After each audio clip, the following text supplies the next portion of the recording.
Shalom, shalom à toutes et à tous dans le nom de notre Seigneur Jésus-Christ. C'est le berger James et c'est une grande joie pour moi, surtout en ce moment particulier, de relâcher un mystère qui nécessairement va participer à la manifestation, à l'explosion de la gloire des fils de Dieu dans ces moments précis. Et avant de recevoir et comprendre ce mystère, il va falloir qu'on soit en intimité avec le Saint-Esprit dans la prière. Prions. Saint-Esprit, s'il y a une heure où nous avons besoin de l'illumination, c'est cette heure-là. Les ténèbres couvrent la terre, l'obscurité les peuples. Mais nous voulons que tu te lèves sur nous. Et laisse qu'à travers ce message, ta gloire et ta lumière se lèvent sur les assoiffés de Dieu dans les derniers mois. Merci au nom de Jésus-Christ. Amen. Je voudrais partager avec vous sur ce thème, comment garder la présence de Dieu. Comment garder, comment captiver la présence de Dieu, comment la garder. Vous savez, dans le jardin d'Éden, la Bible dit, chaque soir, Dieu venait discuter avec Adam. Cela veut dire qu'au début, la présence de Dieu était permanente avec Adam. Et vous allez voir que cela n'a pas continué jusqu'à nous. Adam a perdu cette présence-là. Une des choses, c'est de comment recevoir la présence de Dieu. Une autre chose, comment la garder. Et bon nombre de personnes, bon nombre de chrétiens aujourd'hui que nous voyons sans présence de Dieu, ce n'est pas qu'ils n'ont jamais eu cette présence-là. Le problème, c'est qu'ils n'ont pas su comment la garder. Et peu importe comment elle était intense sur toi, si à la longue on ne la trouve plus sur toi, tu risqueras d'être pire que celui qui n'en avait pas cette présence-là. Voilà la raison pour laquelle nous voulons explorer les mystères par lesquels nous pouvons garder la présence de Dieu. Adam n'a pas pu garder cette présence-là. À un moment donné, il a perdu la présence de Dieu. Et le moment qu'il a perdu cette présence-là, il a chuté de la classe de dominateur à la classe du dominé. Et aujourd'hui, quand nous regardons l'Église, sincèrement, il y a quelque chose qui ne va pas. L'Église ne semble plus porter cette présence-là. Nous avons laissé la présence de Dieu et nous poursuivons les choses élémentaires. Avoir ce qui se dit, ce qui se manifeste dans le corps de Christ dans ces derniers moments, on se pose la question à savoir, est-ce réellement nous comprenons certaines choses? Et cela donne un avantage à l'ennemi. D'une manière que là où c'était interdit à lui de rentrer, c'est là-bas maintenant qu'il règne. Et dans ces moments, le Saint-Esprit relâche des clés aux assoiffés de Dieu afin de restaurer la présence de Dieu et de la garder. D'une manière que sur la terre ici, à certains moments spécifiques, dans certains lieux donnés, vous allez voir ça sera presque interdit et impossible à certains esprits et à certaines forces de s'approcher, parce que là-bas se trouve la présence de Dieu. Si nous pouvons garder cette présence-là, il va arriver un moment donné où tout le monde comprendra qu'il n'y a pas un lieu de sécurité à part là où Dieu est. Et c'est ce qui va attirer les hommes vers notre Dieu. Donc, le travail nécessaire dès maintenant à faire, c'est de recevoir la présence de Dieu et de la garder. Nous devons faire tout et tout, payer tout prix nécessaire pour garder la présence de Dieu. Vous savez, Jésus-Christ va revenir bien sûr, mais pas pour une église qui n'a pas sa présence. Ce qui préparera l'église à accueillir son époux qui est Jésus-Christ, c'est la présence de Dieu. C'est la présence de l'époux. Et le Saint-Esprit est ici pour manifester cette présence-là, afin que l'épouse soit bien parée, bien embellie et attendre la personne. L'épouse a la présence. L'enlèvement, c'est quoi? C'est lorsque la personne de l'époux va rejoindre la présence, sa présence. C'est-à-dire lorsque la personne de Jésus va se manifester. C'est très nécessaire que nous puissions garder la présence de Dieu. Alors, comment pouvons-nous garder cette présence-là? Vous savez, Paul a dit quelque chose dans 1 Corinthiens chapitre 3, verset 7. Ne savez-vous pas que vous êtes le temple de Dieu? Et quand on parle du temple, il y a deux choses là-bas très importantes. Dans le temple, il y a Dieu et il y a les hommes. Mais vous allez voir que là où Dieu se trouve dans le temple, là-bas, les hommes ne se trouvent pas là-bas. Le temple est constitué de trois parties. Il y a la cour, il y a le lieu saint et le lieu très saint. Et vous allez voir que la présence de Dieu qui est dans la cour, on l'appelle l'omniprésence. Voilà la raison pour laquelle toute activité peut se faire dans la cour. Il y avait les prosélytes, les païens qui venaient là-bas vendre, acheter. C'est là-bas qu'on vendait les animaux et les gens les achetaient pour les sacrifices. Il y avait en quelque sorte une présence de Dieu dans cette cour-là. C'est l'omniprésence. C'est-à-dire Dieu est partout. Et c'est dans cette présence-là. Et les démons et les enfants de Dieu vivent d'une manière. Et si nous nous limitons à cette présence-là, cela ne va pas vraiment nous amener à marquer la différence.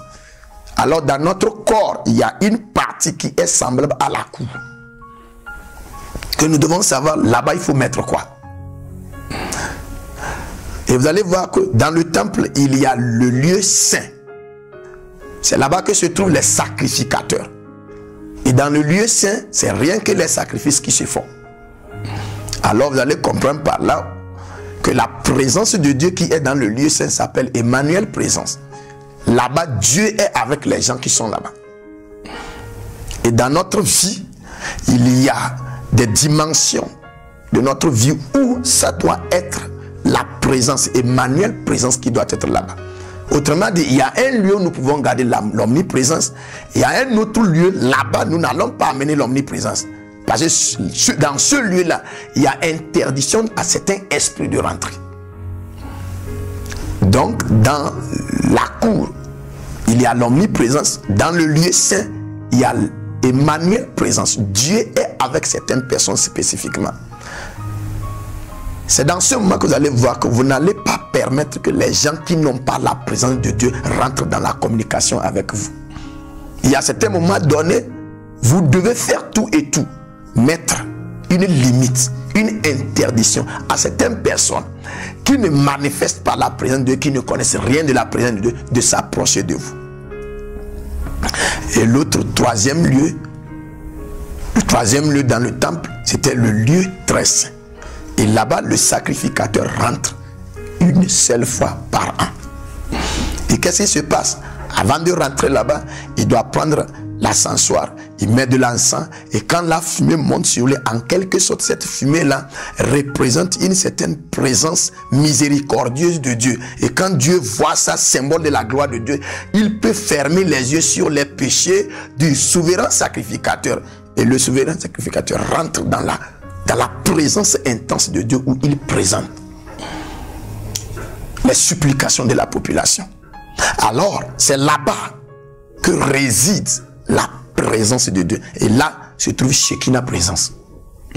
Alors, pour garder la présence de Dieu, il va falloir nécessairement ordonner ton corps, ordonner ta vie. Autrement dit, tu dois être capable de scinder les gens qui sont avec toi. Cette personne-là, je la tolère seulement dans ma cour. Cette autre personne, je peux la permettre de rentrer dans le lieu saint de ma vie. Il y a certains sujets que je dois discuter avec certaines personnes et non avec d'autres personnes. Et il y a certains moments donnés, s'il te plaît, si tu veux vraiment marcher avec Dieu et manifester sa présence, tu dois être assez capable d'interdire à toute autre personne de rentrer là-bas, dans ta vie. Et c'est là-bas que Dieu réside. Mais le problème aujourd'hui, c'est que nous avons interverti ça. Parce que dans la cour, c'était les activités qui se faisaient. Le commerce. On cherchait de l'argent dans la cour, on vendait les animaux. Et dans le lieu saint, c'était les activités spirituelles, c'est-à-dire le sacerdoce, les sacrifices. Et dans le lieu très saint, c'était une intimité entre le souverain sacrificateur et Dieu. Mais nous, bizarrement, maintenant, l'église, qu'est-ce que l'église a fait? Dans le lieu très saint, nous mettons les activités. Tu vas avoir beaucoup de chrétiens qui s'acharnent aux choses de Dieu et non au Dieu des choses. Et dans le lieu très saint, nous avons enlevé Dieu et nous avons remplacé les activités, les choses de Dieu. Et nous avons ramené les choses vraiment très importantes dans la cour. C'est devant les gens, c'est au vu des gens que nous manifestons, que nous connaissons Dieu. Et pourtant, intérieurement et intimement, nous n'avons pas une place pour ce Dieu-là. Et lorsque nous prenons Dieu, nous le plaçons dans notre vie, dans la cour, nous le perdons. Voilà ce qui s'est passé avec Adam. Au lieu qu'il entretienne seulement et que seulement cette intimité avec Dieu, il a permis que le serpent rentre. C'est lorsque la présence du serpent s'est fait sentir dans le jardin d'Éden que la présence de Dieu est partie. Autrement dit, nous perdons la présence de Dieu que nous avons gagnée lorsque nous introduisons la présence des gens dans notre vie. C'est les gens qui vont déclencher la perte de la présence de Dieu. Que ce soit Samson, que ce soit Saül, ces personnes ont perdu la présence de Dieu parce qu'elles ont ramené la place où Dieu occupait dans leur vie à la place réservée à certaines personnes. Et c'est ce qui nous pousse aujourd'hui à classer et à ordonner notre vie. Surtout dans ces derniers moments, nous devons comprendre que cela vaut la peine de scinder. Dès le début de cette année, vous allez voir que les gens vont se mettre à prier, chercher la face de Dieu. Mais malheureusement, nous n'allons pas tenir cette présence-là jusqu'à la fin de l'année. Il va arriver un moment donné où vous allez voir que les gens ont déjà perdu la présence. Pourquoi? Parce que certaines personnes se sont infiltrées. Alors pour garder la présence de Dieu, il va falloir ordonner ton temple. Ce qu'il faut mettre dans la cour, il faut les mettre là-bas. Ce qu'il faut mettre dans le lieu saint, il faut mettre cela là. Et ce qu'il faut mettre dans le lieu très saint, s'il te plaît, fais-le. Tu dois préparer ta vie, consacrer ta vie, le temps de ta vie spécifiquement dans cette année, à réserver le temps le plus précieux à l'intimité avec Dieu. Où tu vas le garder, cela déterminera si tu vas garder sa présence ou tu vas la perdre. Et je prie pour vous, sincèrement, dans ces derniers moments, où beaucoup de choses semblent attirer notre attention. Actuellement, il y a les ténèbres, il y a la confusion, il y a la peur. Et tout le monde gesticule. Et cela pousse beaucoup de personnes à porter leur espoir, leur confiance sur les êtres humains. Et nous laissons Dieu de côté. Mais je prie et je demande que la miséricorde de Dieu, ce que Jésus-Christ a vu sur Marie-Madeleine, et quand il est ressuscité, il s'est révélé à elle, que le Saint-Esprit allume cela à nous, que cette soif intense brûle. Peu importe notre préoccupation, peu importe comment les gens sont, important dans notre vie, nous devons atteindre ce niveau de maturité où nous allons déclasser les choses, nous allons ramener Dieu à sa place dans notre vie. Quand Dieu a sa place dans le lieu très saint dans ta vie, sa présence est automatiquement gardée. Et je sais qu'à travers ce message, quelqu'un va réordonner sa vie et ramener la présence de Dieu dans sa vie. Merci beaucoup pour ce message que vous avez écouté. Restez connectés. Shalom.